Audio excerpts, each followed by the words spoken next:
Well, Scott just did a countdown. Hadn't had a countdown in a while. Okay, so we're talking about personality types. Y'all can sit down now. Thank you for being so, really, Trina being so enthusiastic, for sure. Okay, I'll have a hard time not moving. That's one thing I'll have to think about because this is different. This is a very animated class. That will be hard for me not to be animated, and you will see why soon, right? So do you have your test back? Did you get your test back? Okay, so did you ever see the movie Wayne's World? Okay, when I started working at the company we were a company called Alacare, and Encompass actually bought us out. But when we would start our job, they found it important enough that we went and had what they called a Myers-Briggs personality test. There's all kind of different ones. There's Myers-Briggs. There's the one we're taking tonight. There's the DISC test. So I find this fascinating information. But my company invested in us for an all-day seminar called Myers-Briggs to figure out our personality types. Those were based on numbers, letters, like extroverted was an E. And if you were introverted, you were an I. So we would wear them on our name badges at work. So literally, I think about Wayne's World all the time when they walk up and they've got the backstage passes and they're going to show everybody they got a backstage pass to go to, so they could get behind stage to go see Aerosmith or whoever they were seeing. And I think sometimes it would be easier for all of us if we knew what personality type we were dealing with when we were talking to somebody else, because we would understand that we're different than you are. I'm different than you, but I see that we do have something in common. We have similarities.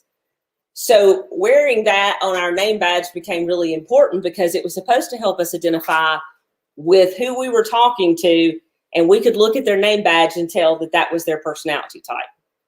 So it became a whole revolution over the years of people to develop all of these different things. I love Gary Smalley's test, which is the one we're doing tonight, because it breaks it down to something very specific that we all can know, and that is animals. And so instead of doing this long, drawn-out test, we're going to do just a very simple test to tell us personality types, and we're going to start with the first one. And if you've taken the test, tell me my lines. Okay, this was your number one, right? The line. Probably if the most I know you, I could probably have told you who all was lines in here. The wonderful thing about a line, if we look at that picture, give me some of the adjectives that you would describe as a line. Stoic. Confident. Very confident. Oh. King of the jungle, right? Oh. That's right. Okay. A line's personality type are leaders. Most of the time in your business settings, a line is an entrepreneur. They're the CEO of the company. They're the one that you automatically identify is the top dog. And if they are not the top dog, they will act like that they are the top dog because they have enough confidence in themselves. They have enough confidence in their talents to know that they're confident in who they are. Let's put it that way. If you walk up to a job and there's a lot of people in a lot of different activities and nobody takes the lead, you can always identify who your line is going to be in that group setting because they take over. And most of the time, if you see in personality types, we have a little bit of each one of the personality types within us that we can access at any time, but usually you have a dominant one. So you probably have noticed from your test that you may have had one that was a very strong one. Sometimes you might have one that's pretty close to it, and then you probably got some that are way far down. I was talking to a friend of mine at work today. She's one of the most calm people that I've ever known. She's very level-headed. She's a nurse. She's just very like this across the board. I am this. She is this. It was very easy for me to tell that her personality type was completely separate than mine, which we'll get to. And that was that she's a beaver. She totally has this analytical way of looking at things, and she can look at all sides. A line comes in, they take over. Most of the time, they've got somebody else that they're working with that's going to actually do the work. but what they've told you to do. Some of the new birth guys can tell you, if we have work days at the church, Chris can tell you, Aaron can tell you, John can tell you, I literally have walked in and guys just be standing around and I don't even know what's going on, but I will walk in and just say, what are y'all doing? You know, you're standing around, we got to get busy. And then I'll just say, Scott, what's the project? And then I just start assigning people jobs. That's not because I'm just arrogant. Some people might think that. It's just because there's a job to be done. So let's do it. You see what I'm saying? The problem with the line is, as dominant as they are, they don't think about other people's feelings. They can be very aggressive. They can be very blunt. And to a different personality type, that might really draw them inward because they don't know what to do with how bold you're being. But to a line, they're just a line. You know, we say they just do line stuff, you know, all day. They just roar and give orders and everything else. This will be some information that I'll get to you, breaking down the natural strengths and also weaknesses. I mentioned if there's not somebody to take charge, they'll take charge. The strengths of a line, which they're king of the jungle, right? They're very decisive. They're goal-oriented people. They want to, when they've got a plan, they want to do the plan, and they really don't want to talk about all the frou-frou details of it. They just want to tell you what they want to happen, and then they want you to figure out a way to make it happen. In leadership, in church, in business, in church leadership, you want this person. Most of the time, they're going to be the pastor. Most of the time. Not always, but most of the time. If not the pastor, then the administrative pastor. The person that's set to charge on keeping everything running. You see what I'm saying? You'll start to see as these develop, they're all very important. You want every one of these personality types working in ministry or a job or a friendship or a marriage or whatever else, because they complement each other. It's also very difficult for a line and a line to be married because you butt heads. When Scott and I got married, he tested as a golden retriever. The last time he tested as a line. We butted heads a little bit more because his personality type has stepped up to a more line role. He's taken a more of a leadership role. So when we first started dating, he wasn't in ministry yet. So that changed. So John and I were talking about tonight. He said, my personality type changed. And I said, mine did too. So I used to be an otter, 100%, an otter in a line. Now I can access the line a lot more in what I do for a living because I have to go in and kind of take control. So as you're looking at some of those things, did y'all have any of the descriptions of what they were? Or was that just online? I can't remember that. Okay, I'll definitely get y'all a copy of this because I want you to have it. And we'll continue with some of the strengths. Gets results, takes charge, takes initiative, self-starter, very, very competitive. You want to be the best at what you are. That's just very, very important to a line. They identify with other lines. What bothers them is a personality that won't take charge of anything. If you want to just really bother a line, have somebody just walking around saying, I don't know what to do right now, like Talladega Nights. I don't know what to do with my hands right now. I don't know what to do. So, and I can see that y'all started identifying personalities because every time we do this, the guys in the new birth house will just automatically look at another person because you identify that because you see it. So who have you decided was the line and who's a different, maybe? This guy. Yeah. And you tested for line? Yeah. Really for real, all three of them. Yeah. Chris, were you a line? No, man. Okay. What was your? Cool, but they're lines. Okay. I'm the golden retriever. Okay. I can see that. Philip, And leadership can be learned. It may necessary, and I found out today, my boss and I were talking, he's actually a line in his job and a golden retriever at his house. So you can develop skills based on where you are in life or what you need to do for that time. I think in different times in ministry, you can change to do what you need to do. So That's one of those things. If you've tested a certain way and you think, I don't know, not all of these add up to who I am, it could be that we're in a different season. It changes for sure. The weaknesses of a line, very impatient. I want it done yesterday. I want to come in and I want to tell you how I want this done. And then I want you to figure out a way to do it. And one of the personality types that bothers the line is the otter that we'll talk about next. And that is, it's all over the road with an otter. They bounce from thing to thing. And a line, once they've told you what they wanted to do, or they have a task that they want to do, that's all they care about. They don't want you to talk to them about the details. They don't want you to tell them adjectives. They really don't want to even hear how you are necessarily. Now, to be a great leader in ministry, if you have a line personality, you have to really develop either having an empathy side for people, a compassion for people, or you have to have somebody on your team that can be that.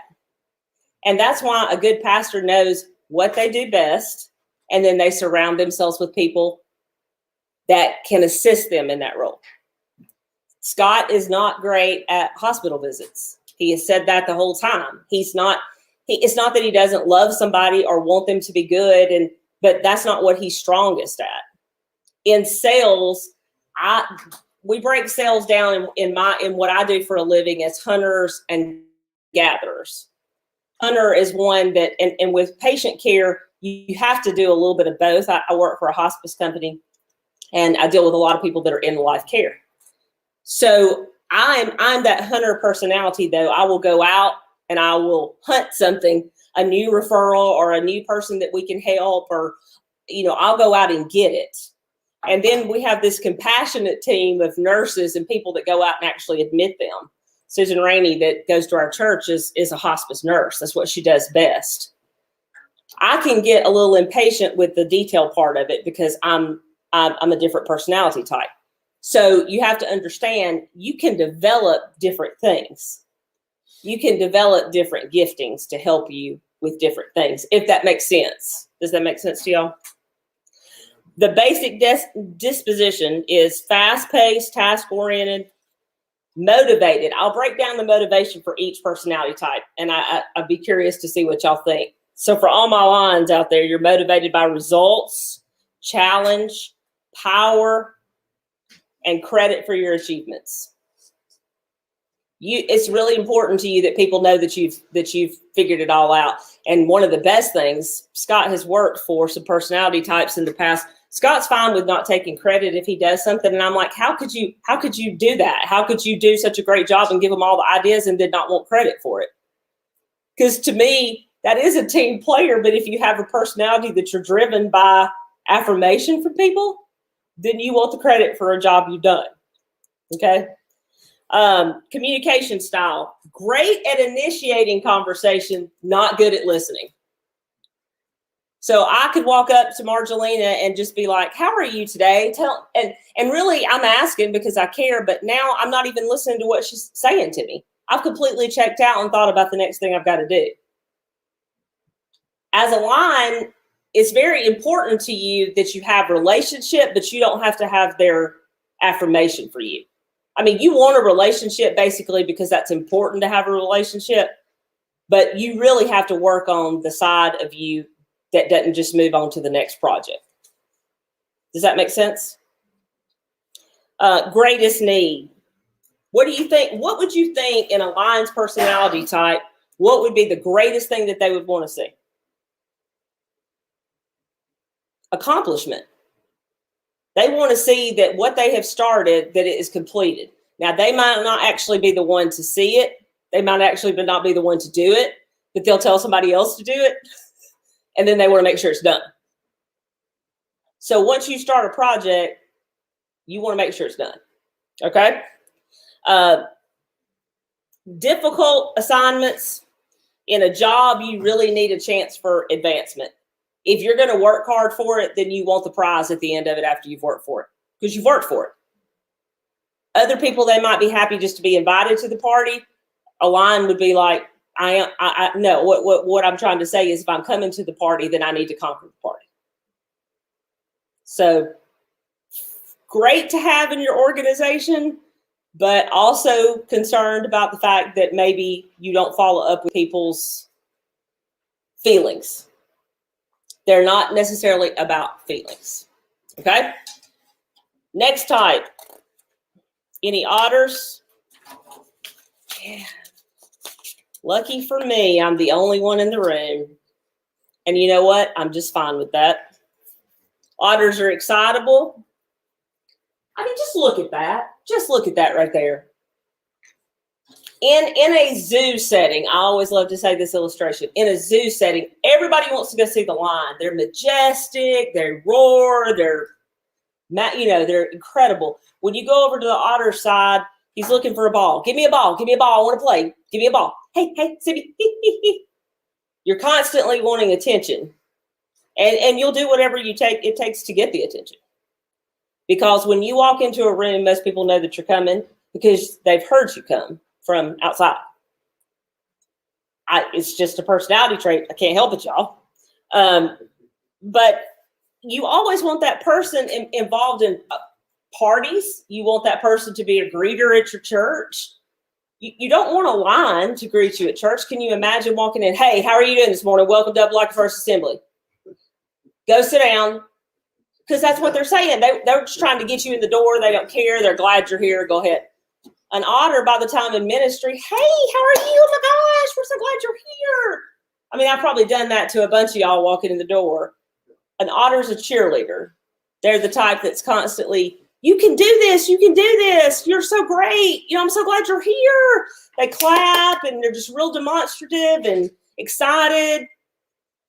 And so you compare those. Now you've got this lion personality type. Now you've got a cheerleader. Now you've got two. You got two personality types that really worked good together. Because a lion, as far as the otter is concerned, they just want to please. That's their main goal. They want you to be happy. I want to be happy. Let's all be happy.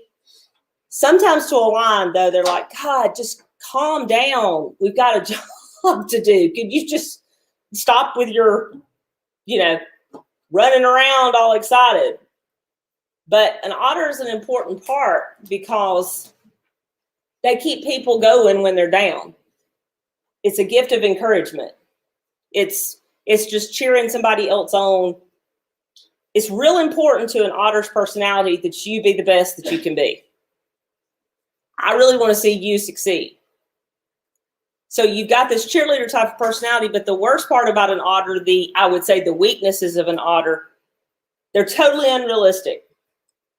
They don't stay in a zone of figuring it out, where a lion could give you a vision of what this is supposed to look like, and he can see the beginning and the end. An otter type of personality, you have to keep them on track because they literally will get distracted. In ministry, though, it's a valuable asset. You want somebody that's going to make people feel happy and cheer them on and encourage them. Do you see so far how they're working together? An otter is a great greeter at church. A lion, not necessarily the best greeter at the church. Okay?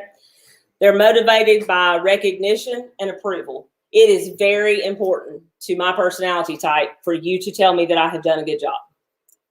The opposite of that will crush me. If I feel like I've disappointed you, hurt you, you're upset with me, it will crush me.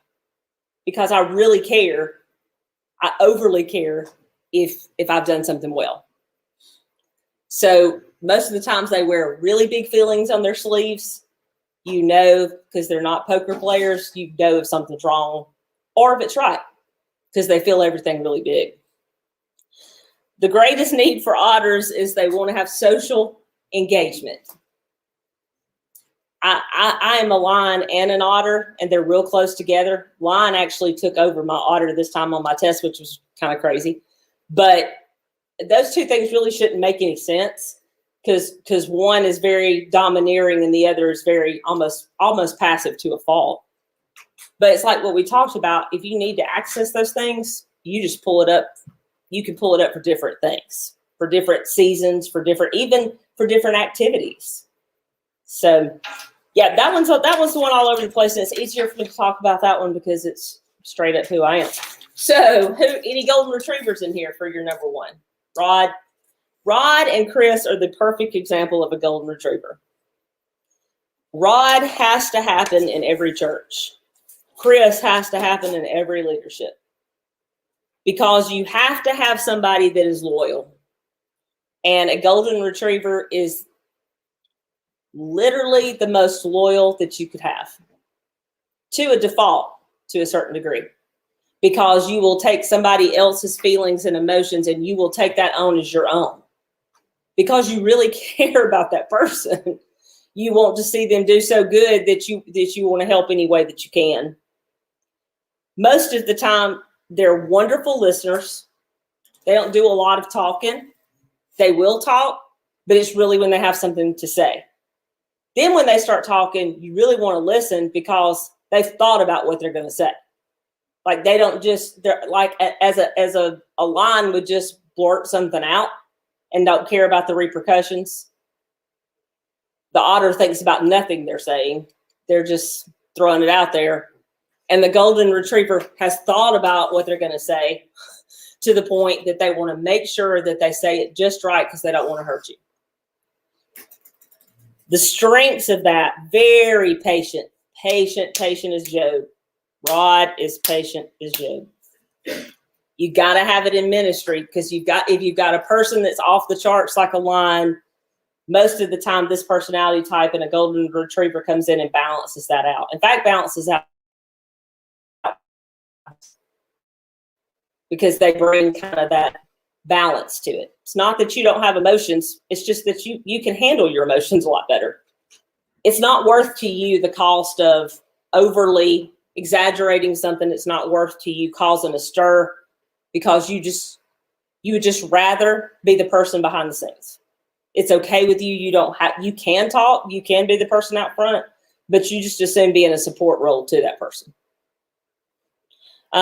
Very compassionate, dependable, reliable. Weaknesses of a golden retriever sometimes can be very indecisive. Sometimes has a hard time making decisions because you just don't want to make the wrong one. So you'll take a little bit more time if you need to, but you get it right. You don't want confrontation, where a lion thrives on confrontation.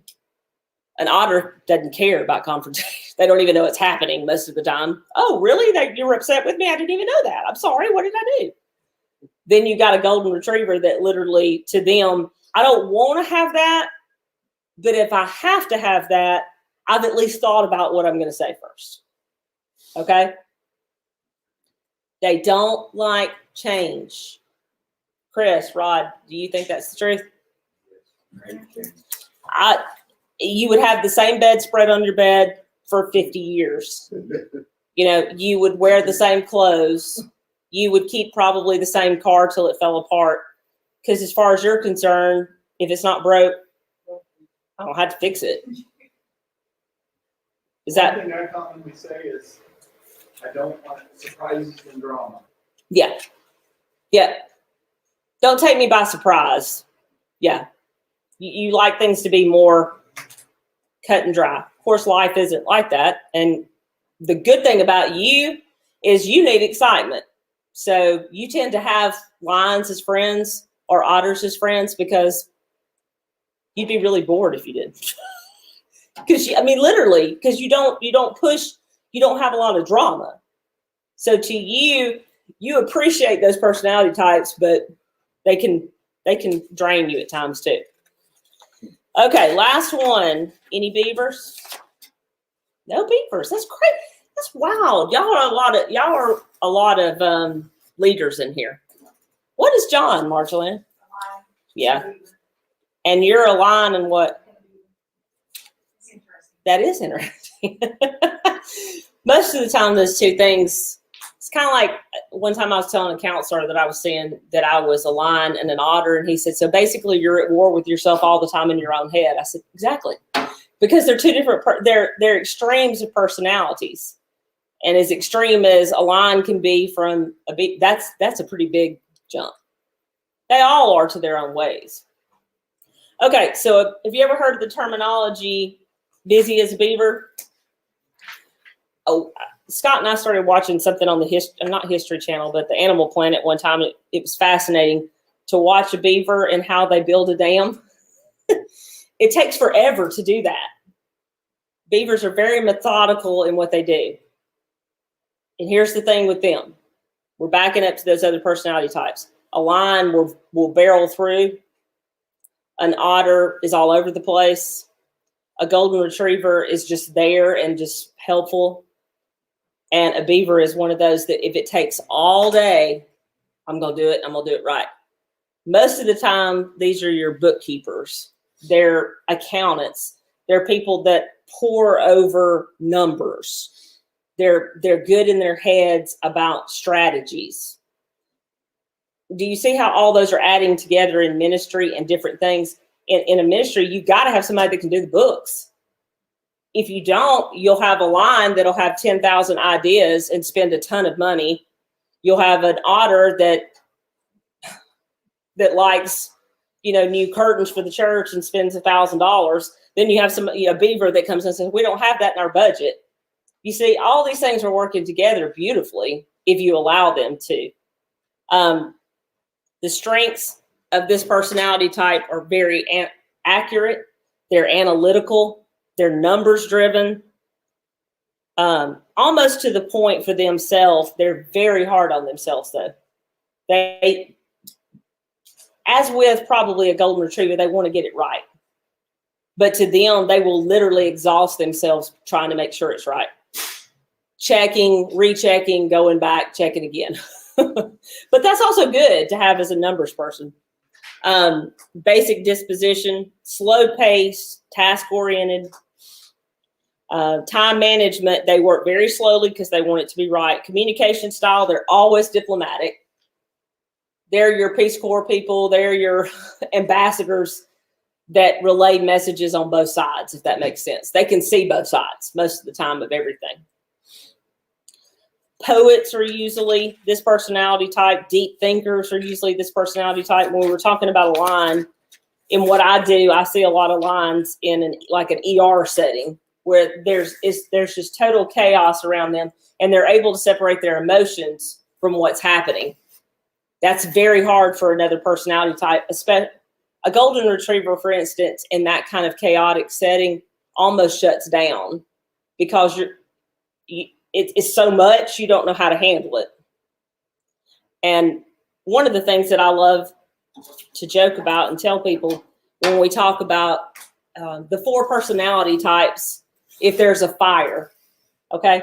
If we were all together and we pulled up and there was a house fire, okay? A lion would immediately get out of the car and he would say, this is what we got to do. We got to have this happen right now. He immediately assesses the situation and tells you what you have to do. Okay. You have that beaver type of personality that says, okay, I think we can do it better like this. Why don't, instead of individually everybody bringing buckets of water back and it taking twice as long, why don't we form a line and we'll help each other? And the golden retriever comes up and is just like, is everybody okay? Can I get everybody anything? Oh, goodness, are you too hot? You're too close to the fire. And the otter says, where's the marshmallows? Let's roast some s'mores. So the personality types will show you in chaos or in different situations in ministry, there's always going to be something that comes up. It will also, I promise you, be out of your comfort zone. There will be something that comes up in ministry or your job or a relationship that now maybe you can access a different way of thinking about that person. Because there's strengths and weaknesses to each personality type. That's why God made us the way he did. We're all different. We're all unique. We all have, as individual as our fingerprint is, God has made us with gifts and talents to use in God's ministry. You weren't Rocky. You were not created just to be Rocky. You were created because there would be a void if Rocky was not Rocky. You do understand that? There would be a void because we wouldn't have a Rocky. So we wouldn't have Chris. We wouldn't have John. I'm just saying, we're all created with our gifts and talents. That's what's so amazing. If you start thinking about all the ways that God uses our personalities and how he's created us so different, instead of seeing how we're different, we can start to see how much more we're the same, right? There may not be one that you're as comfortable with, but there are things that you can learn from each personality on how to assist each other best. Mike, what were you? Did you change? Lion and Beaver. Lion and Beaver. I couldn't remember if you had changed. No. And a lot of people probably would not see Mike as a lion necessarily, but Mike takes charge. In Mike's job, people know Mike. Like in the community, when you talk about Mike Marr, the things that people know is that he has integrity. Because if you don't have integrity with being a leader, if you don't have the integrity of being that lion personality, you can easily run over people. So it's really important to have people's trust in that. It's really important. Chris, what were you thinking? Have you met anybody though that's like, I don't know, let's just say the total number's 100. That's like 25. Today, when I was talking to my friend Jessica that I was telling you about, that I was like this, when we did this test, I said, I was just kind of watching because I love to play a game and try to identify what each personality type is. And sometimes I'm really spot on and sometimes I miss it. I didn't know today with her. I figured that she would be a golden retriever, but what I didn't count on is that she was almost dead even. And that is her personality. She really, I've only known a few people like that, which is more balanced. But see, like my lion is a 31 and my otter is a 29 now. They're really close. And then everything else is way down here. So it doesn't make it bad or good if you have across the board or if you're dominant on one, because that's really what it boils down to. Your personality, you're going to have a dominant one and then you're going to have a subdominant that's just like right next to it, probably.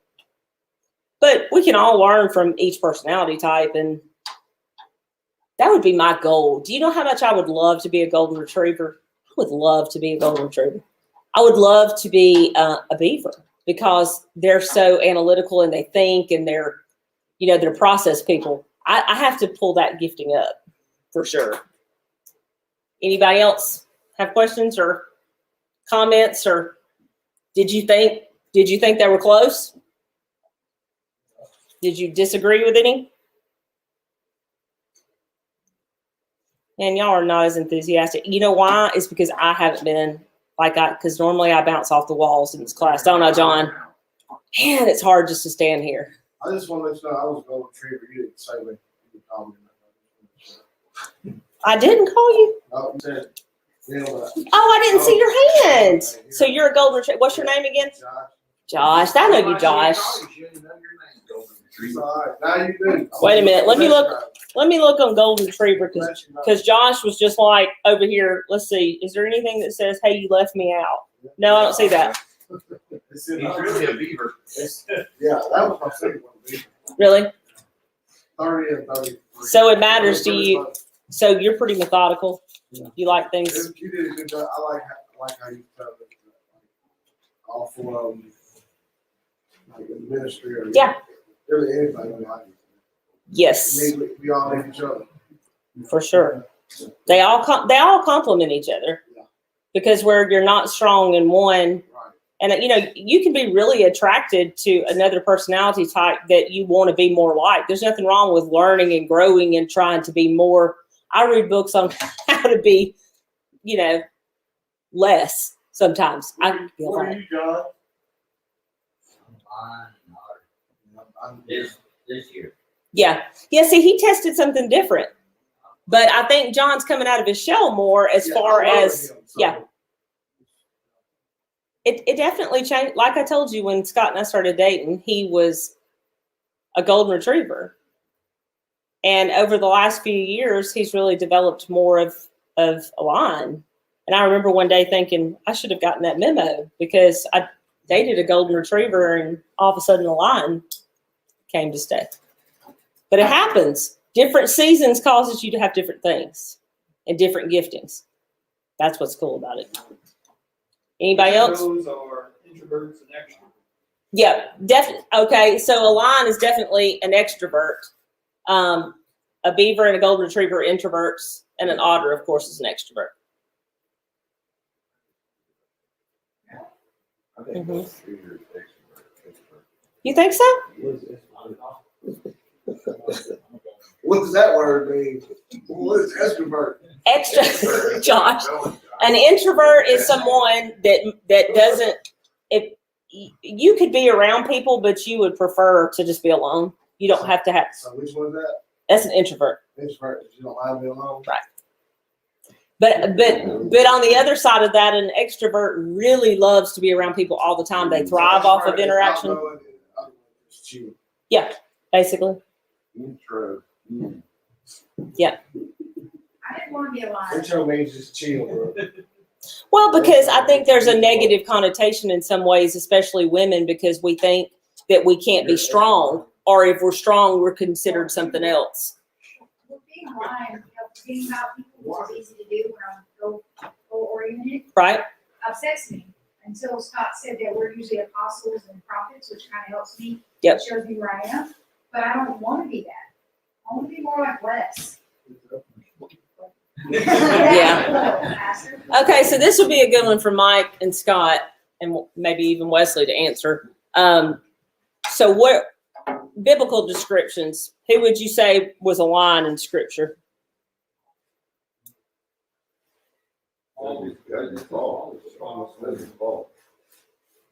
John the Baptist, maybe?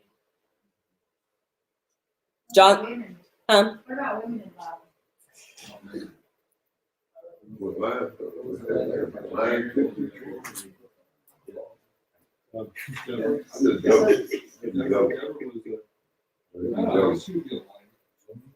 Yeah. So what would you think Mary, the mother of Jesus, would have been? Yep, very loyal. I could see John the Baptist for sure being a lion. He wasn't afraid to, I mean, he was very out there. He wasn't afraid. He didn't really care about hurting anybody's feelings. So